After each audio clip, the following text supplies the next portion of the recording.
Hello বন্ধুরা, আশা করি তোমরা সবাই ভালো এবং ভালো থাকবে ভগবানের কাছে এই আশা করি। কালকে ছিল সরস্বতী পূজা, তাই অফিসের কাজটা সেরে বিকালবেলা একটু বাইক নিয়ে ঘুরতে বেরোলাম। অনেক দিন ধরে ঘুরতে পারছি না, তাই আজকে একটা সুযোগ পেলাম, বন্ধুর সাথে নিয়ে ঘুরতে বেরিয়ে গেলাম। দেখি কোথায় যাওয়া যায় বাইক চালিয়ে, কারণ অনেক দিন পরে বের হয়েছি বিকালবেলা। ভালোই লাগছে বাইক চালাতে, একটু হালকা হালকা ঠান্ডা আছে, ঠান্ডার মধ্যে বাইক চালাতে ভালোই লাগে। চারিদিক একদম সুন্দর। কালকে সরস্বতী পূজার দিনটা আসলে খুব মজা করেছি আমি।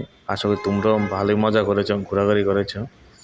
একটু কাজটা শেষ করে বিকেলের দিকে একটু শুরু করলাম যাওয়া বন্ধুর সাথে বাইক দিয়ে। দেখি দুই চোখ যেদিকে নিয়ে যাই সেদিকে যাব আজকে বাইকটা নিয়ে, এই আর কি।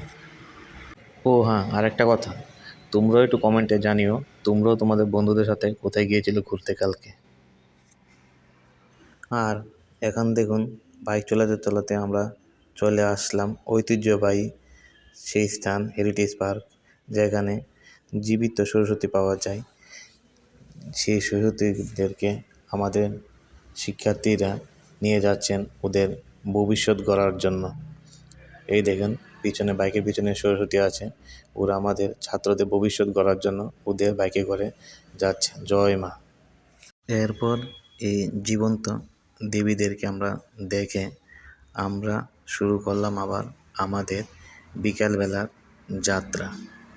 যাত্রা শুরু করতে করতে মার কাছে এটাই প্রার্থনা করছি, মা ওদের যেমন মঙ্গল করছে জীবিত অবস্থায়, মা যেন তাদের অন্য ভক্তদেরও যেন মঙ্গল করে, কারণ ওনার কাছে তো সবাই সমান, তাই না?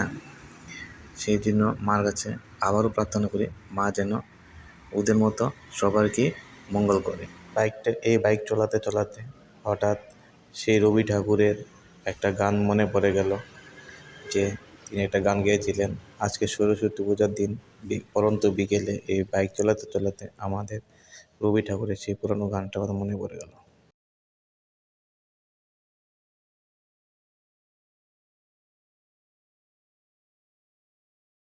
সন্ধ্যার সময় আবার চলে আসলাম আমাদের সেই ঐতিহ্যবাহী পার্ক, রবীন্দ্রকানন পার্ক।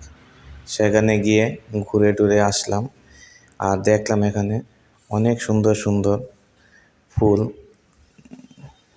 যেগুলি দেখলে মন অনেক ভরে যায়। একদম সুন্দর সুন্দর ফুল, প্লাস এখানে অনুষ্ঠানও হচ্ছে। ঘুরে পার্কটা পুরোপুরি ঘুরে টুরে এসে এরপর আমরা বাড়িতে চলে আসলাম।